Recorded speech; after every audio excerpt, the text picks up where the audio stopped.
మీరు సీరియస్ కావద్దు.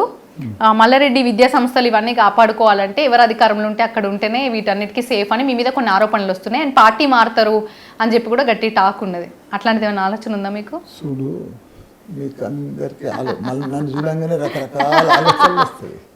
అది నన్ను చూడంగానే, అది నీకు కాదు. ఈ కలర్ లో కూడా జాయిన్ అవుతారు అంటారు. నన్ను చూడంగానే వస్తాయని చెప్తున్నా కదా. చూడమ్మా, నేను వచ్చింది తెలుగుదేశంలోకి వెళ్ళి, నేనున్నది ఇప్పుడు టీఆర్ఎస్లో.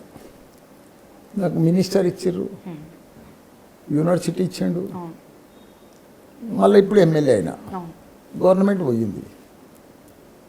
ఇప్పుడు గవర్నమెంట్తో నా సంస్థలన్నీ గవర్నమెంట్తో టచ్ ఉంటాయి కదా, నా విద్యా సంస్థలన్నీ. నేనేం వేరే బేరాలు లేవు కదా నాకు. ఒక దిక్కు రాజకీయమో, ఒక దిక్కు కాలేజీలు. ఈ కాలేజీలన్నీ దేనికి ఇది ఉంటుంది. మాకు రాగానే సీట్లు కూడా తక్కువైనాయి మాకు. ఇవన్నీ మామూలే నడుస్తుంది. ఆంధ్ర అంతా అన్యాయం ఇక్కడ లేదు. ఆంధ్రలో విపరీతం బాగుంటుంది. అందరు జైలుకు పోతున్నారు.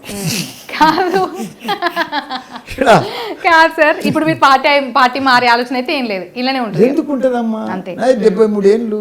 ఇప్పుడు పార్టీ మారిన వాళ్ళు 10 మందిని చూస్తలేమా మనం రోజు?